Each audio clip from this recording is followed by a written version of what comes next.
Soviet democracy and bourgeois democracy. The question of democracy, of how it is to be correctly understood, of the fundamental distinction between Soviet socialist democracy and bourgeois democracy is a highly important question of our time. Since the Great October Socialist Revolution there have been revealed to the full the great advantages possessed by Soviet socialist democracy, and the decay, crisis, and utter decline of bourgeois democracy. The Great Patriotic War of the Soviet Union against Hitler Germany showed the invincible strength of the Soviet social and state system. The war showed that, the Soviet social system is a better form of organization of society than any non-Soviet social system. 1. The war showed that the Soviet system of state is the best state system ever known to history. The Soviet state, Soviet socialist democracy emerged from the war stronger than ever. And now, after the close of the war, Soviet democracy is blossoming forth anew, is achieving new successes. In a number of European countries, Bulgaria, Czechoslovakia, Poland, Albania, Romania, and Hungary, the system of people's democracy has been established. The peoples of these countries displayed self-sacrifice and heroism in the struggle against the fascist oppressors. Having, with the aid of the Soviet army, secured their liberation from the Nazi yoke, they set about building a democratic order in their countries, but in a new fashion, in a way that rejected the old models of bourgeois parliamentary democracy. The democracy that arose in these countries assumed new forms, of a higher type than those of the old bourgeois parliamentary democracy. In these countries democracy is being extended and developed on a scale that indicates that the workers and peasants are really being involved in the administration of the state and that is making the blessings of democracy actually available to the wide masses of the people. New forms of organization of the state have thus arisen which constitute a big advance on the bourgeois democratic states and are opening up the possibility for further progress by these countries on the road to socialism. The war also revealed tremendous defects in the old bourgeois parliamentary forms of democracy. The course of historical development had proved irrefutably that the bourgeois democratic states, as a result of their flirting with fascism, and their concessions to fascism during the period that preceded the Second World War, were in fact, at the beginning of the war, helpless to meet the danger that threatened all the achievements of civilization and democracy, and the free national existence of these countries. The war showed that it was only thanks to the Soviet Union and to the decisive part it played in routing the Nazi aggressors that European civilization was saved from destruction. ******. The basic feature of bourgeois democracy, as has been repeatedly noted in the works of the classics of Marxism-Leninism, is the fact that it is democracy for the exploiting minority and is directed against the majority. Speaking of bourgeois democracy, Lenin and Stalin pointed out that it undoubtedly constituted progress as compared with feudalism and medievalism. The working class has used and endeavors to use the framework of bourgeois democracy so as to develop the class struggle, to set up and consolidate its class organizations. But while Lenin and Stalin pointed to the significance of bourgeois democracy for the working class, they also constantly indicated that bourgeois democracy, based as it is on the dominance of private ownership of the means of production, is formal, false and truncated democracy. Bourgeois democracy, wrote Lenin, although a great historical advance in comparison with medievalism, always remains, and under capitalism cannot but remain, restricted, truncated, false and hypocritical, a paradise for the rich and a snare and a delusion for the exploited, for the poor one. Those who uphold bourgeois democracy use fine phrases about equality, liberty and fraternity in an endeavor to hide the actual domination of the exploiters over the exploited, which is based on the private ownership of the means of production. Lenin pointed out that general phrases about liberty, equality, democracy are in fact nothing more than the blind repetition of concepts copied from the relations of commodity production. From the point of view of the proletariat, wrote Lenin, the question can be put only in the following way: freedom from being oppressed by which class? Equality between which classes? Democracy based on private property, or on the struggle for the abolition of private property? And so forth. 1. Employing all the rigor of Marxist analysis, Lenin and Stalin unmasked bourgeois democracy and placed the issue on the only correct and scientific basis. Comrade Stalin, in his report on the draft constitution of the U.SSR, said the following: "They speak of the equality of citizens, but forget that there cannot be real equality between employer and workman, between landlord and peasant, if the former possess wealth and political weight in society while the latter are deprived of both, if the former are exploiters while the latter are exploited." Or again, they speak of freedom of speech, assembly, and the press, but forget that all these liberties may be merely a hollow sound for the working class, if the latter cannot have access to suitable premises for meetings, good printing shops, a sufficient quantity of printing paper, etc. too. When elucidating the specific features of the history and traditions of bourgeois democracy in each country, the classics of Marxism-Leninism pointed out at the same time that the most democratic bourgeois republic is a machine for the oppression of the proletariat by the bourgeoisie. 3. What distinguishes the epoch of imperialism from the preceding period, the epoch of free competition, is the fact that under imperialism state activity is marked by a turn, all along the line, to political reaction. In both foreign and home policy, imperialism strives to violate democracy and establish reaction. These reactionary strivings of imperialism are being displayed more and more glaringly in the political life of present-day England and the USA. This, however, does not prevent those who defend imperialism from talking without end about all the different freedoms that are supposed to be part of bourgeois democracy. Let us, for example, take the question of the so-called freedom of the press in bourgeois countries. The fact that a multitude of newspapers of various trends is published in foreign countries, that arguments ensue among these papers on various secondary problems, that different viewpoints are expressed, that criticism is occasionally leveled in these newspapers at those who captain the bourgeois ship of state, all this is lauded to the skies by the advocates of bourgeois democracy. They bring these points forward as evidence of the freedom of the press that is supposed to exist in the bourgeois countries. Actually, however, the so-called freedom of the press in bourgeois society means nothing more than freedom for the capitalists to control the press and to shape public opinion to suit their own interests. Freedom of the press in capitalist society, said Lenin, means freedom to trade in the press and in influencing the masses of the people. Freedom of the press means maintaining the press, a most powerful instrument for influencing the masses of the people, at the expense of capital. 1. Such is the real worth of bourgeois freedom of the press.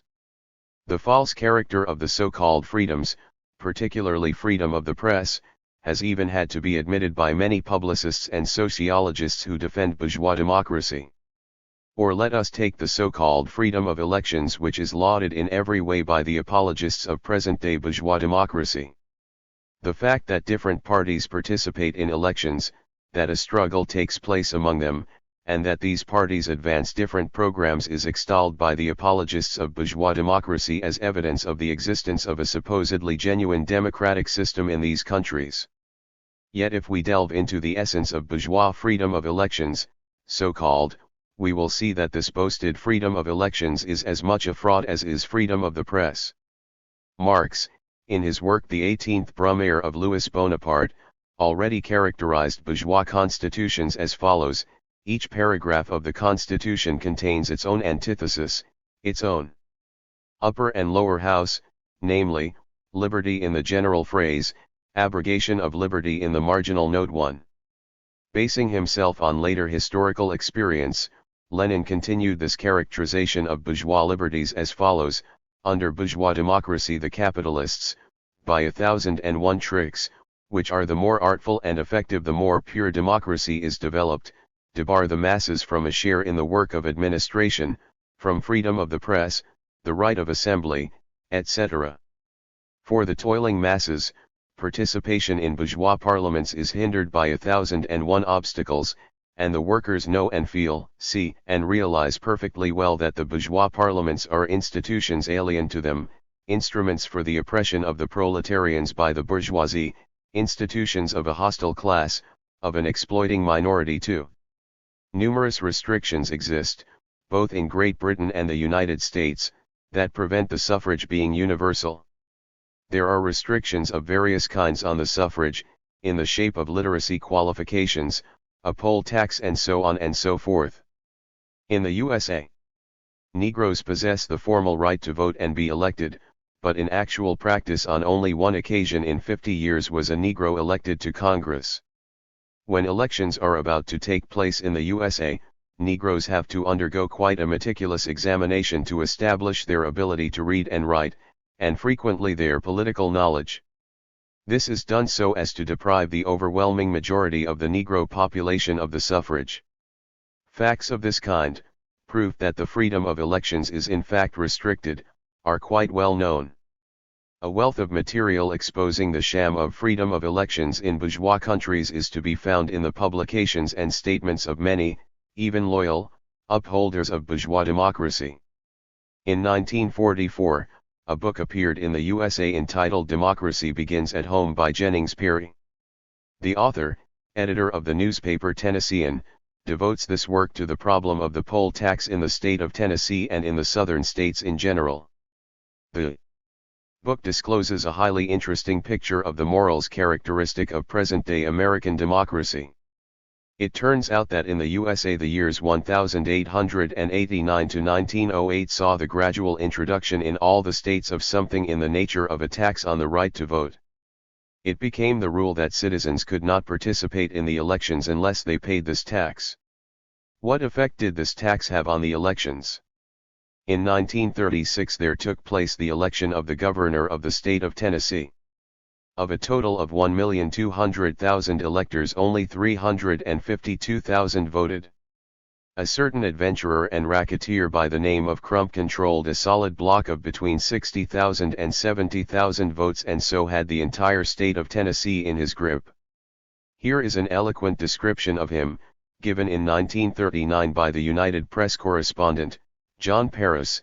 Edward Hull Crump can lift the telephone in his insurance and real estate company office and with one command send 60,000 sovereign Democrats to the secret polls to do his bidding. The author of the above-mentioned book cites facts to show how democracy has gradually disappeared in Tennessee. We, he writes, have retrogressed toward government by a chosen few at a rapid rate. Democracy has turned into oligarchy.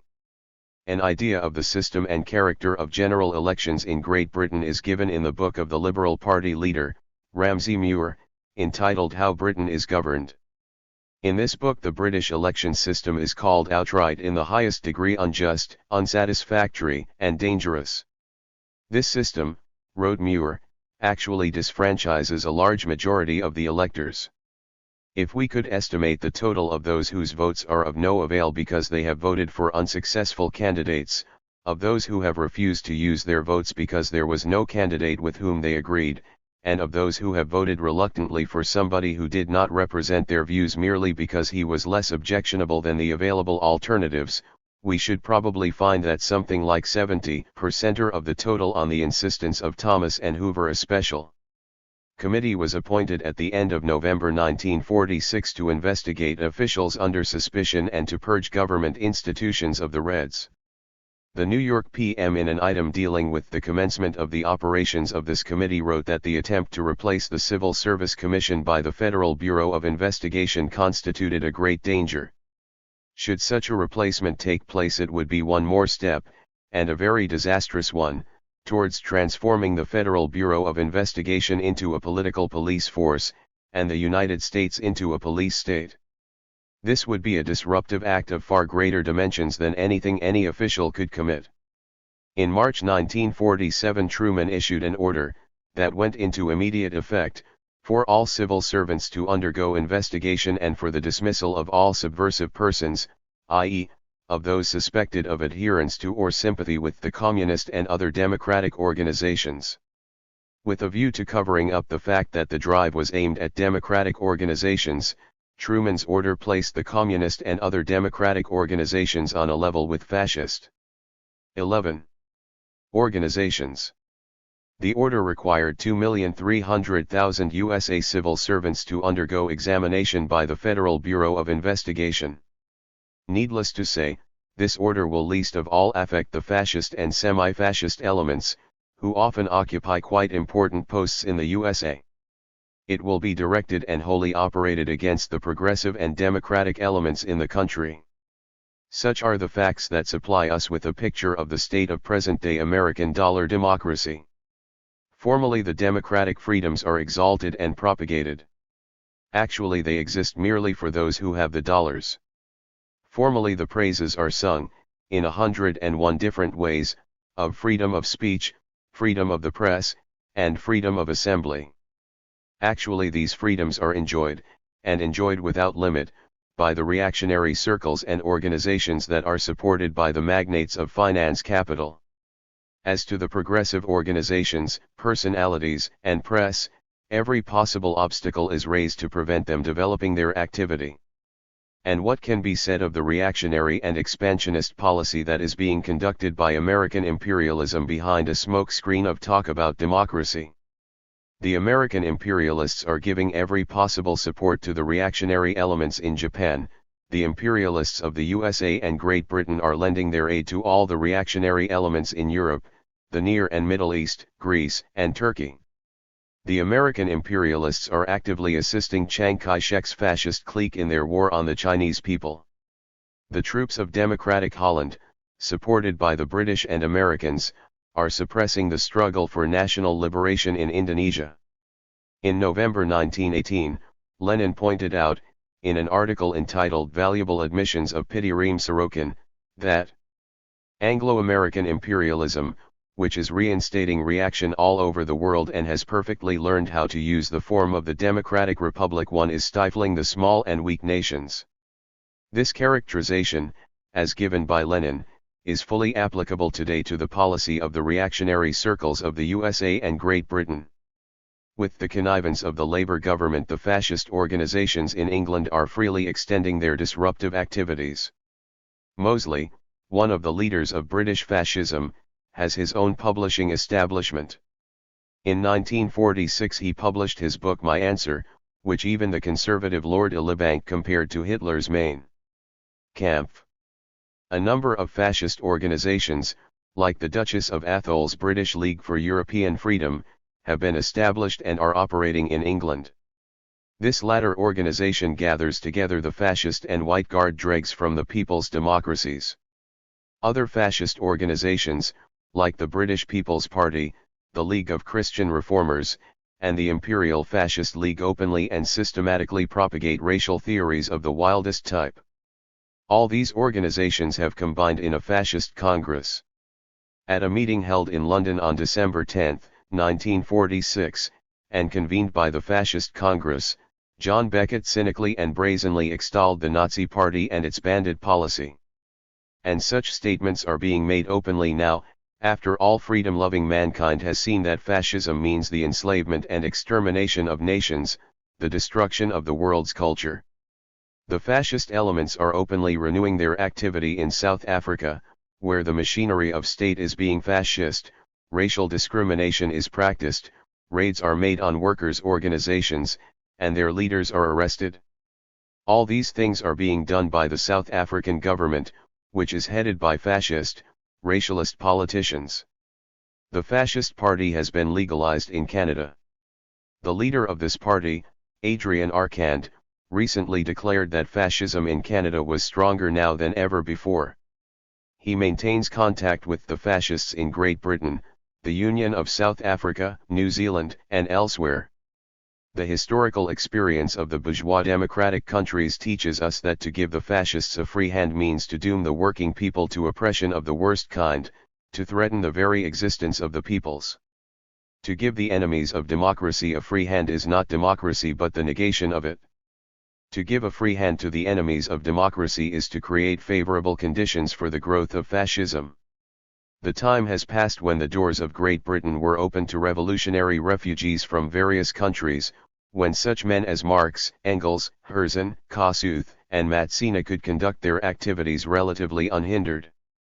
On the contrary, England, the very England where the Labour Party, which considers itself to be a veritable buttress of democracy, is in power, gives sanctuary to the most reactionary fascist and pro-fascist elements, who have been flung out of their countries by the regimes of people's democracy. 13. The Chetniks of Yugoslavia, and the Romanian, Polish, and Bulgarian White Guards have found a haven and a pleasant reception in Great Britain. This fascist scum, these worst enemies of the people, are given facilities in England to hold meetings, to publish their filthy news sheets, to engage in provocative machinations, to stir up trouble and to conduct disruptive work.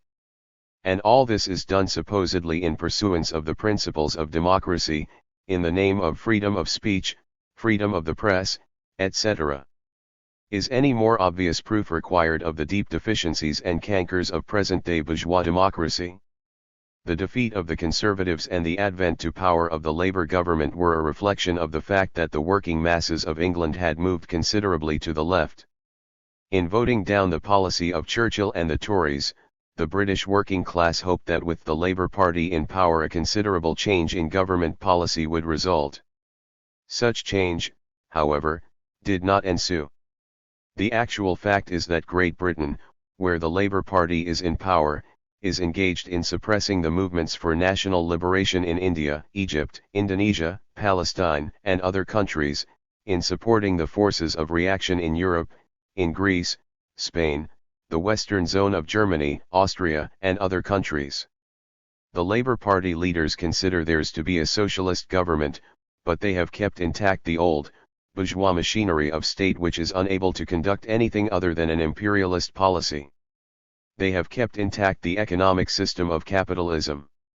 The nationalization of the mining and certain other industries in England does not abolish the domination of British monopoly capital, while the imperialist policy of the British government is a sufficiently clear indication of the character of present-day bourgeois democracy in Great Britain.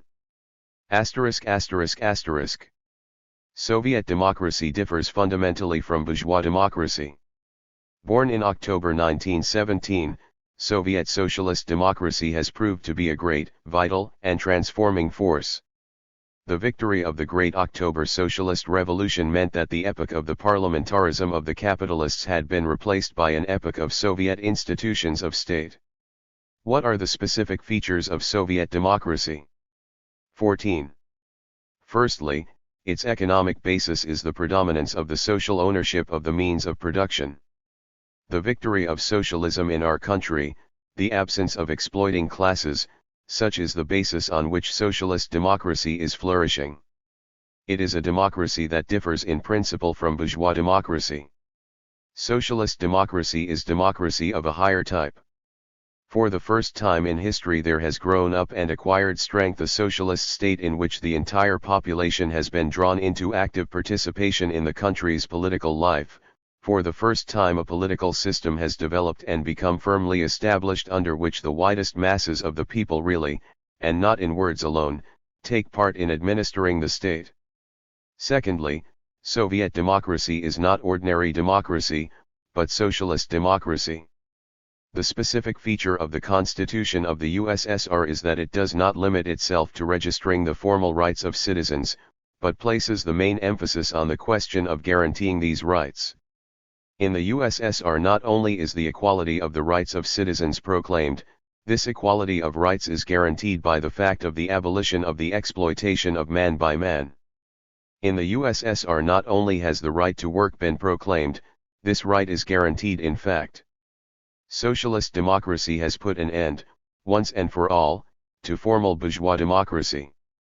Thirdly, Soviet democracy is now based on the complete moral and political unity that has been achieved in Soviet society. The moral and political unity of the Soviet people, the result of the elimination of the exploiting classes in our country and of the enormous amount of educational work done by the Bolshevik Party, is a supreme achievement of our time. Under capitalism, where society is split into warring classes, the unity of society is unthinkable. The moral and political unity of the people, which came into being as a result of the victory of socialism in our country, is a motive force of the development of Soviet society, an expression of genuine socialist democracy and a condition of its further vigorous growth. Fourthly, a specific feature of Soviet socialist democracy is that the leading force in our country, the vanguard of the people, is the Bolshevik Party, the party of Lenin and Stalin. The fact that a single, united party exists which is leading forward the peoples of the Soviet Union and giving best expression to their interests is a subject of countless attacks on Soviet democracy by bourgeois publicists. In the view of the apologists of bourgeois democracy, the existence in a 15. Given country of a number of parties and the struggle that goes on between them constitute one of the fundamental features of democracy, whereas the absence of such a struggle in the Soviet Union and the existence of only one party prove, so they aver, that our democracy is defective. But these upholders of bourgeois democracy deliberately gloss over the fact that in bourgeois society, split, as it is, into classes with their antagonistic class interests, and torn by the struggle between various social groups, the existence of a number of warring parties is inevitable. These individuals, moreover, maintain silence about the fact that there is no difference in principle between the Republican and the Democratic parties in the USA. They are actually one party. They are two factions of the bourgeoisie, which take turns in oppressing the people. In Soviet society, which is free of class antagonisms, there is no basis for a number of parties, there is one party and it best reflects the interests of the people. The Bolshevik Party is a party that deservedly enjoys the undivided confidence of the people, for it has proved in practice its self-sacrificing devotion to the people and its ability to lead them in their great historical enterprise. As far back as the year 1936, Comrade Stalin said, "As to freedom for various political parties, we adhere to somewhat different views. A party is a part of a class, its most advanced part. Several parties, and, consequently, freedom for parties, can exist only in a society in which there are antagonistic classes whose interests are mutually hostile and irreconcilable, in which there are, say, capitalists and workers, landlords and peasants, kulaks and poor peasants, etc. But in the USSR there are no longer such classes as the capitalists, the landlords, the kulaks, etc. In the USSR there are only two classes, workers and peasants, whose interests, far from being mutually hostile, are, on the contrary, friendly. Hence, there is no ground in the USSR for the existence of several parties and, consequently, for freedom for these parties. In the USSR there is ground only for one party, the Communist Party. In the USSR only one party can exist, the Communist Party, which courageously defends the interests of the workers and peasants to the very end. And that it defends the interests of these classes not at all badly, of that there can hardly be any doubt. 1. In the shape of the Soviet state we have a political organization of society that is millions of times more democratic than the most democratic bourgeois republic. Only Soviet Russia, wrote Lenin, has given the proletariat, and all working folk, the overwhelming majority of the people of Russia, a freedom and democracy unparalleled, impossible and unthinkable in any bourgeois democratic republic. It has done so by, for example, depriving the bourgeoisie of palaces and mansions, by depriving the capitalists of the printing presses and newsprint, and by replacing bourgeois parliamentarism by the democratic organization of the Soviets, which are 1,000 times closer to the people, more democratic than the most democratic bourgeois parliament. 1. Already on the eve of the October Revolution, when elaborating the theoretical principles of the Soviet state, Lenin pointed out that the Soviets, as the state form of the dictatorship of the proletariat, constitute a new type of state machinery, an apparatus providing an indissoluble, close, easily tested and renewed link with the popular masses such as the former state apparatus never possessed in the remotest degree.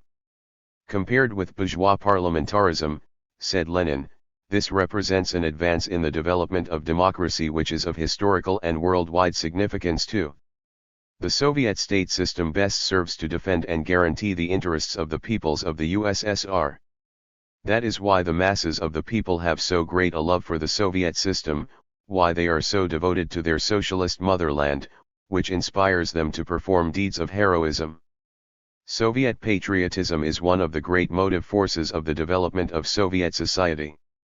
During the Great Patriotic War, the patriotism of the workers, peasants, and intelligentsia was displayed in all its titanic might.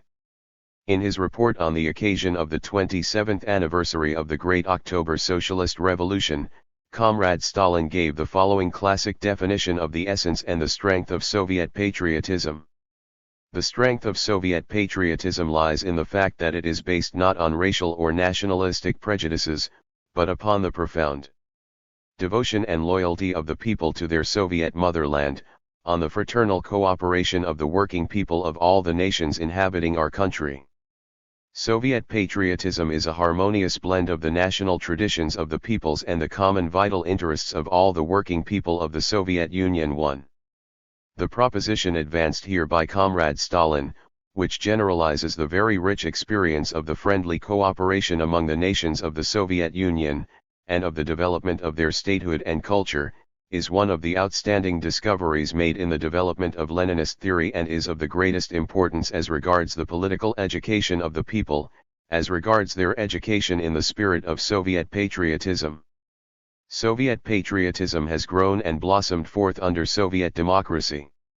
Just as Soviet socialist democracy is a higher type of democracy differing fundamentally from the old forms of bourgeois democracy, so Soviet patriotism is a new and higher type of patriotism. Its source is the victory of the Great October Socialist Revolution, the construction of socialism in our country. Soviet patriotism develops on a new social and economic foundation, on the basis of new social relations. The Soviet state has shown, and continues to show, itself to be a tremendous transforming force. The transformations that have been effected in the USSR and that have, in a brief historical period, turned our native land into a mighty industrial and kolkhoz power, show how great are the forces that Soviet socialist democracy can rouse, mobilize, and direct for creative endeavor. Soviet democracy showed itself to be a great force in the building of socialist society, in the defense of the socialist homeland against the fascist invaders, and is a powerful factor facilitating the further onward march of Soviet society, towards communism. The entire system of organization of the Soviet state is adapted to raising the creative energy of the popular masses to the maximum degree for the solution of the tasks of socialist construction. In the USSR, for the first time in human history, millions upon millions of the common people have been drawn into conscious political activity, into the building of the new, communist society, and the mighty energy of the people has been aroused. The living creative work of the masses, Lenin said, is what constitutes the main factor of the new social order. 1. Gorky, in his novel Mother, makes one of his characters say the following words: Russia will be the finest democracy in the world.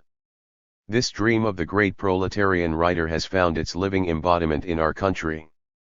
One of the basic illustrations of the genuinely popular character of Soviet democracy is the fact that the masses of the people play a real part in administering the state, that no barrier exists in our country between the machinery of state and the people.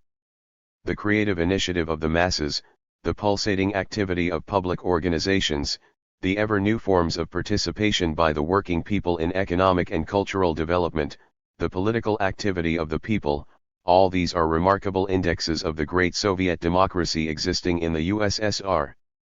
It is the popular masses, those who in the most democratic bourgeois republics formally possess equal rights but actually are prevented from participating in the administration of the state, who under the Soviet system are drawn unfailingly into constant and, moreover, decisive participation in the democratic administration of the state too.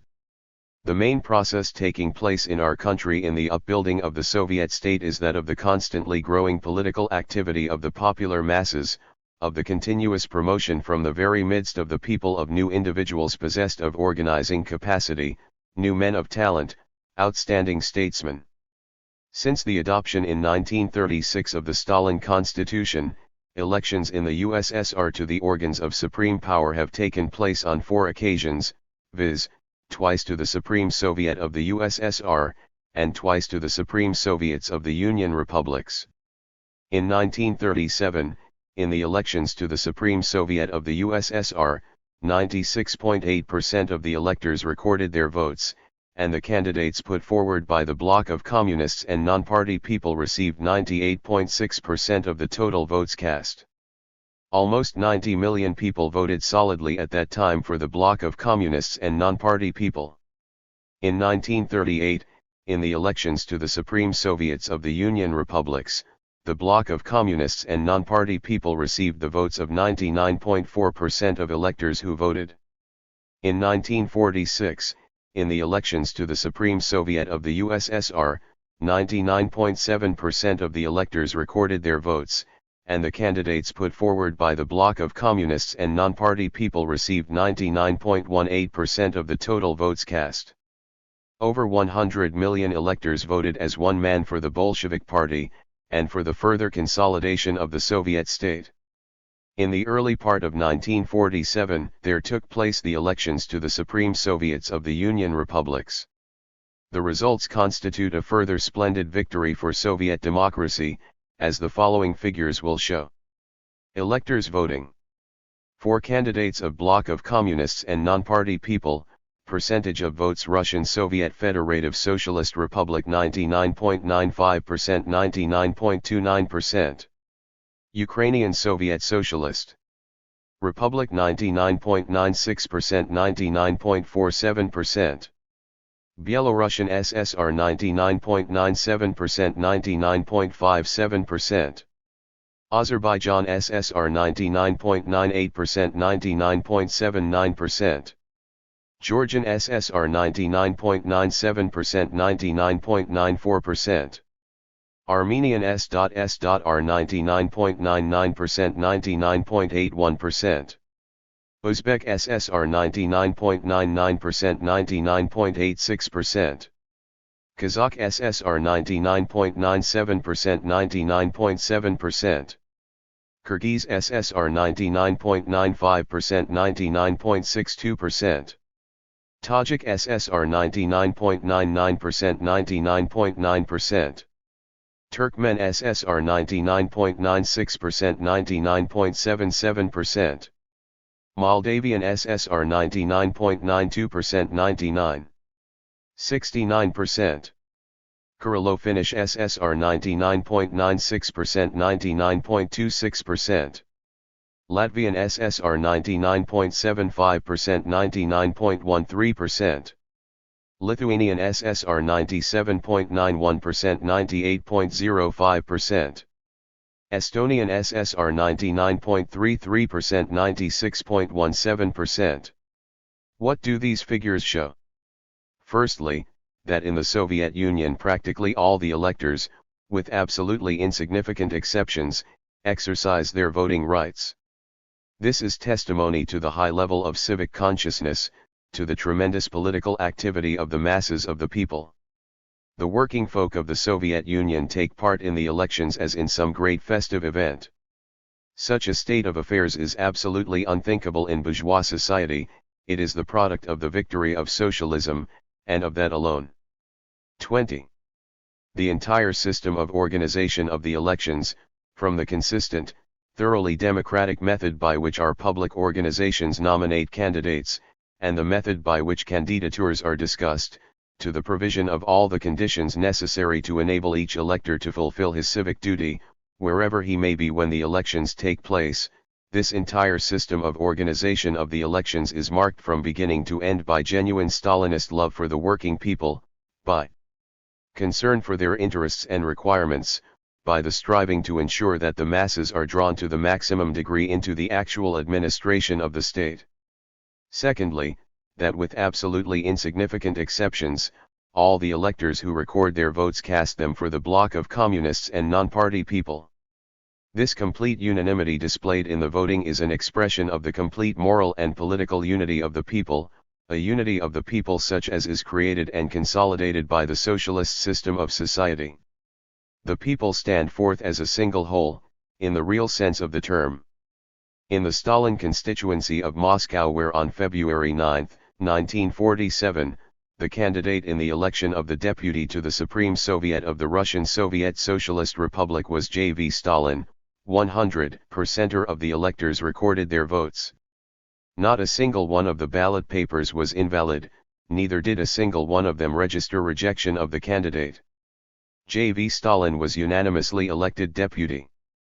The working people of all the Union and autonomous republics unanimously nominated Comrade Stalin as their #1 candidate in the elections of deputies to their Supreme Soviets. Comrade Stalin is the elected representative of the entire Soviet people, a fact that splendidly reflects the unity of will and purpose of the Soviet people. The name of Comrade Stalin is the symbol and banner of this unity. All our victories are bound up indissolubly with the name of Comrade Stalin. It is characteristic that as Soviet electors voted for Comrade Stalin, they wrote on the ballot papers messages full of ardent love for their leader and teacher. They voted for the man who is leading the Soviet people onto communism, who is the embodiment of the hopes and strivings of all the nations of the USSR. During the elections, the Soviet people showed with renewed vigor that they stand solid behind the party of Lenin and Stalin, that they are supremely devoted to the interests of the socialist motherland. 21. Only in the land of socialism, where socialist democracy prevails, where the gains we have achieved are inscribed in letters of gold in the Stalin Constitution, is there such a manifestation of civic consciousness and patriotism. Such unity in voting, such a manifestation of organization and unanimity in the election of candidates are possible only in Soviet society, where the people are free from all forms of exploitation whatsoever. Only the complete moral and political unity of the people renders possible such unanimity as is displayed in the voting during the elections to the supreme organs of the Soviet Union. The Communist Party, the force that inspires, guides, and directs the Soviet state, comes to the masses with a clear program for the development of the country, and in clear-cut terms defines the tasks facing the people. This program best expresses the interests of the people, their hopes and strivings. The Communist Party does all it can to ensure that every elector acquires a better and more profound understanding of its policy, which is the living basis of the Soviet system, that every elector takes an active part in discussing problems of state, and votes with full understanding for the bloc of communists and non-party people.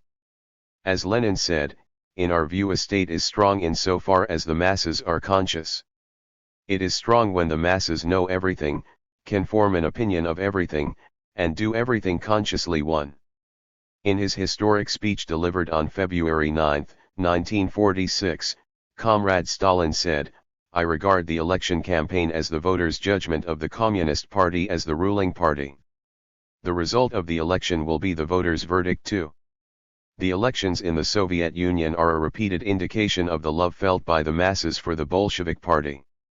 The masses of the people in the Soviet Union, to whom the Bolshevik Party is near and dear, voluntarily entrust their destinies to it, for practical experience has convinced them that the party of Lenin and Stalin has no interests other than those of the people, and has no tasks other than those of leading the people onward, towards an ever better life, to communism.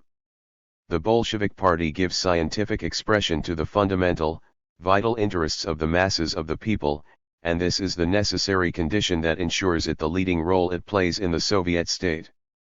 Comrade Stalin has spoken of the subtle moral threads that bind the party to those outside its ranks, of the profound trust in the party and its leadership felt by the popular masses of the Soviet Union. This, it is, that finds expression in the bloc of communists and non-party people at the elections to the organs of the Soviet state. Comrade Stalin has said, "There is not, nor has there ever been in the world such a powerful and authoritative government as our Soviet government. There is not, nor has there ever been in the world such a powerful and authoritative party as our Communist Party." 1. The elections in the Soviet Union are a great schooling in political activity, a manifestation of supreme political activity on the part of the people.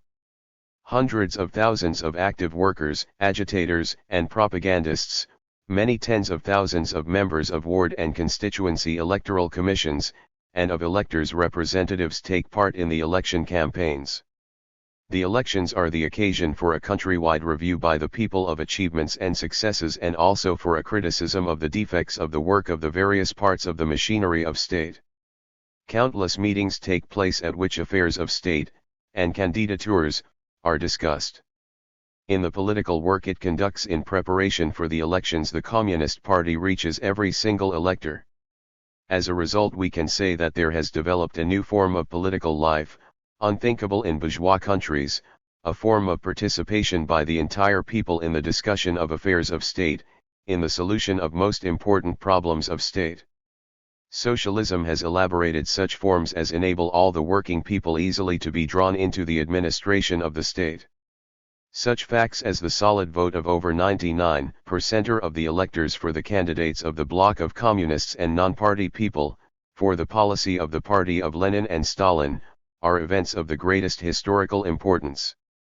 In events and facts such as these we see the remarkable results of the work done by the Bolshevik Party. Much energy has been expended by bourgeois students of law and statecraft to prove the thesis that real government by the people is altogether impossible, that it is inevitable for representative bodies to lose touch with the people, that even the very best representative bodies in the last analysis degenerate. It has been asserted that it is impossible to give effect to democracy in a large country. Rousseau, as is well known, upheld in his Contrat Social the thesis that real democracy is only possible in a small country where all citizens can take a personal part in discussing affairs of state. Under the bourgeois system, where a struggle takes place between antagonistic classes, real government by the people is impossible. But that which is unthinkable and impossible under capitalism, is thinkable, possible and actually effected under socialism. In his works preliminary to the State and Revolution, Lenin, even before the victory of the Great October Socialist Revolution, wrote that under socialism there would be complete, universal, and unlimited democracy. This, he said, would be the sort of new type of direct popular legislation that Engels rejected under capitalism 1. These views of Lenin about a new type of democracy based on the predominance of the social ownership of the means of production, have been fully implemented in the actual life of our country. One of the striking indexes of the majesty of Soviet democracy is the complete equality of rights exercised by women in the Soviet state. Lenin said that woman's position in society shows particularly clearly the difference between bourgeois and socialist democracy. There is not a single bourgeois democratic country in the world where women enjoy full equality of rights. In bourgeois countries women either play no part at all, or participate to a limited degree, in public and political life. Female labor there is exploited and counted as the very cheapest. The proportion of female labor employed in the more important branches of industry, in the leading professions and in the different branches of culture, is negligible. Not a single bourgeois republic has given women equality with man, either formally or in fact. The picture is absolutely different in the USSR. In the Soviet state women enjoy all rights to the full, on a par with men. They take a most active part in the economic, political, and cultural life of the country, and fully and comprehensively display their creative abilities in the most diverse spheres of socialist construction. The history of the development of the Soviet state has shown what an enormous number of talented people, and of individuals with a capacity for organization are to be found among the masses of working women. Women occupy a place of honor everywhere in our country, in the kolkhozes and in industry, in all spheres of culture and science, in political and public organizations, and side by side with the menfolk are fulfilling the tasks facing the Soviet land. The unprecedented labor heroism, said Comrade Stalin on November 6, 1944, in characterizing the part played by the women during the war, displayed by our Soviet women and our valiant youth, who have borne the brunt of the burden in our factories and mills and in our collective and state farms, will go down in history forever. 1.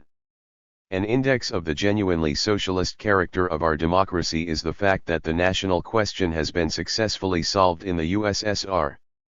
For the first time in the history of multinational states, the national question and the problem of cooperation among nations have been solved in the Soviet Union, the land of socialism. As is well known, the national question is an exceptionally complicated one. Under capitalism it is impossible to solve the national question. The existence of capitalism without the suppression of nationalities, without national oppression, is just as impossible as is the existence of socialism without the abolition of national oppression, without national freedom. The experience of Austria-Hungary, and of Turkey, and the instability of the present British Empire are the most palpable evidence of how unstable are bourgeois multinational states. The solution of the national question in the USSR is one of the supreme achievements of our age. The results of the October Socialist Revolution have shown themselves not only in the abolition of national oppression in our country, but also in the fact that there have been elaborated the forms of state which solve the national question, forms which unite the various nationalities into a single multinational Soviet state, distinguished by its stability and invincibility. The beneficent influence of the October Socialist Revolution and of Soviet democracy has also been expressed in the fact that they have awakened to life and brought into the historical arena a number of formerly backward nations and nationalities, given them new life and new development. Formerly nations arose and became consolidated under the supremacy of the bourgeoisie. This resulted in two national cultures existing within each nation, and lent the dominant national culture an exploiting, nationalistic character. The inexhaustible strength of the Soviet system and of Soviet democracy is expressed in the fact that many nationalities in our country are being consolidated as nations not under the aegis of the bourgeois order, as was formerly the case, but under the aegis of Soviet rule. Comrade Stalin has described this as a fact unexampled in history, but a fact nonetheless. It is a new process, never known before to history, and one that it could not know. It is a new phenomenon, one that has developed under the Soviet order, on the basis of the Soviet system, in the new social and political conditions where there is no exploitation or oppression. These are nations that have been revived by the conditions of the Soviet system. The culture being developed by these nations is, as is the case with all the nations of the Soviet Union, a culture national in form and socialist in content. The experience of the construction of Soviet socialist society shows, therefore, that socialism does not at all imply the immediate dying off of nations, as many vulgarizers of Marxism would have had us believe, but the development to the full of the inner potentialities of nations on a basis quite different from that of the conditions of the bourgeois system. The majesty of Soviet democracy is mirrored in the fact that previously backward nationalities are being raised economically and culturally to the level of the more advanced ones. For the first time in the history of multinational states, the central authority has resolutely and consistently carried through a system of measures aimed at achieving real equality among nations, thereby doing away with the previous economic, political, and cultural backwardness of the formerly oppressed nations and nationalities, and raising them to the level of the advanced nations. In this regard, too, is there manifested the fundamental difference between Soviet democracy and bourgeois democracy. Under capitalism, the line is systematically pursued of keeping the oppressed nations backward, of artificially holding up their industrial and cultural development, of ruthlessly exploiting them. Under Soviet democracy, a planned system of measures is operated, aimed at raising the formerly oppressed and backward peoples to the level of the advanced ones. It is hard to appraise fully the world historic significance of this fact. The formerly oppressed nationalities have seen the practical application of the great emancipatory principles of Bolshevik policy in the sphere of the national question. Soviet democracy means that the national oppression that has existed for centuries has been replaced by the great amity among the peoples of the USSR, an amity that marks a new era in the development of international relations. 26. The Russian people, said Comrade Stalin, is the most outstanding of all the nations that constitute the Soviet Union. As a consequence of the great part played by the Russian people in October 1917, and then during the war against the foreign interventionists and White Guards, and during the years of peaceful construction, as a consequence of the epoch-making role played by the Russian nation during the Great Patriotic War of 1941 to 1945, it earned general recognition among all the other nations of our country as the leading force of the Soviet Union. Characterizing the bourgeois federations and diverse states that exist under capitalism, Comrade Stalin has pointed out that in the main they took shape as a result of violence and oppression, that the course of their development was marked by repeated acts of violence and oppression. Even the revolutionary French bourgeoisie of the end of the 18th century, who in their Declaration of Rights of Man and of the Citizen proclaimed that all men are born equal and hence should enjoy equal rights, even they considered it necessary to record the point in the Constitution of 1791 that the present Constitution does not apply to French colonies and possessions in Asia, Africa, and America, although they constitute part of the French Empire. And such a federal state as the United States of America, which boasts of the freedom possessed by its states, took final shape not as a result of voluntary union at all, but of the application of numerous measures for the forcible consolidation of the Union, for the forcible incorporation of many states. In 1803 the United States of America purchased Louisiana from France, in 1819 it purchased Florida from Spain, and in 1845, as a result of war with Mexico, forcibly incorporated Texas, and so on. All this has little in common with the voluntary union of states to which such loud references are made by the apologists of American democracy. James Bryce, the well-known authority on the American Republic, once wrote that while the victory won by the North in the War of 1861 to 1865 was progressive in the sense that it did away with slavery, it was at the same time a warning against any attempt by the states to secede from the Union, so that it was not even considered necessary to introduce in the USA Constitution clauses denying the right of the states to secede from the Union. A fundamentally different principle on which a federal state is based, that of genuinely voluntary federation, is expressed in the Stalin Constitution. To enable the reader to understand the essence of 27. Socialist democracy, the great importance of the principles followed by the Bolshevik Party in the building of our multinational Soviet state, it is important to indicate the thesis developed by Comrade Stalin concerning the reservation of the right of the Union republics freely to secede from the USSR. In his speech on the Constitution, where he rejected amendments the purpose of which was to delete from the Constitution the article dealing with this point, Comrade Stalin stated, "The USSR is a voluntary union of union republics with equal rights. To delete from the Constitution the article providing for the right of free secession from the USSR would be to violate the voluntary character of this union. 1. As Comrade Stalin pointed out, there is not a single republic in our country that would want to secede from the USSR, but inasmuch as the USSR is based on a voluntary union of the peoples, a clause is recorded in the Constitution stressing this voluntary character of the Union of Soviet Socialist Republics." Comrade Stalin pointed out further that not only should formal proclamation be made of the right to secede from the Union, but matters should be so arranged that this right is not turned into an empty, meaningless scrap of paper.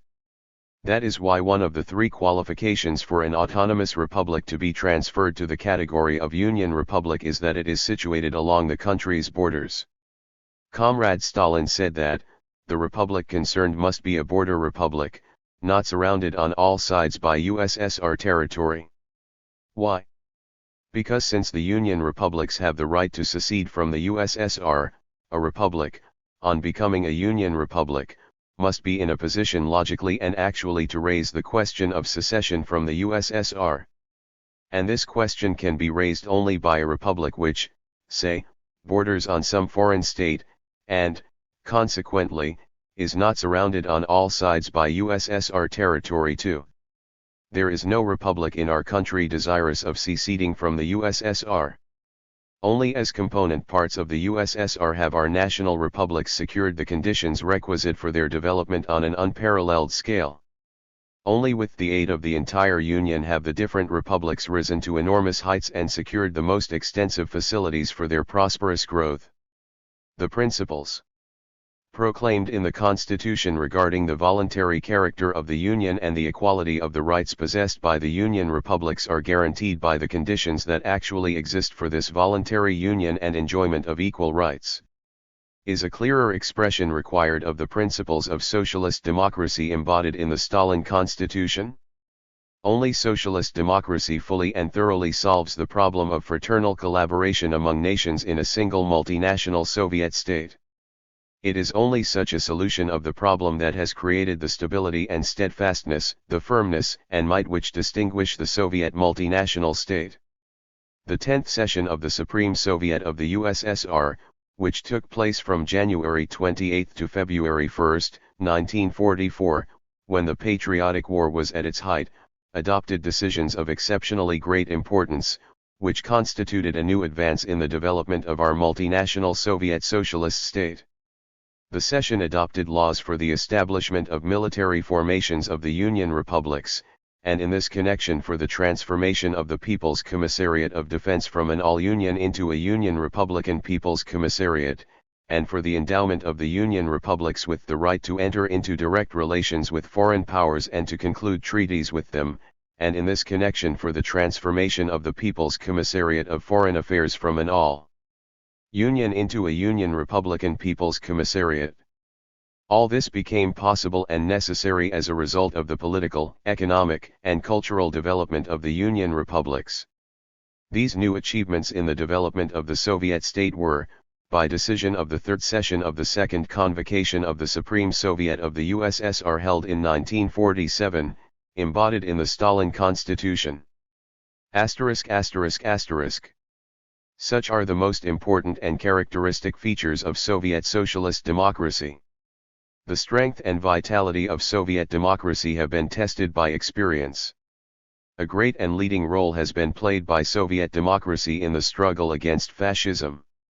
Now, in the post-war period, Soviet socialist democracy is in the van of all the progressive forces in the world waging the struggle against the reactionary elements, against the new warmongers, against those who wish to maintain and revive fascism. That is why Soviet socialist democracy meets with such sympathy, endorsement, and admiration among all the progressive forces of the world. Having emerged with honor from all the difficulties and trials of the Great Patriotic War, the Soviet people are now engaged in a self-sacrificing struggle to rehabilitate and further develop the economy of the USSR, to fulfill and overfulfill the new Stalin five-year plan. One of the clearest indexes of the strength and vitality of Soviet socialist democracy is the fact that Soviet people, led by the Bolshevik Party, are making a reality of the task set by Stalin, namely, that of bringing about a rapid rise of the national economy.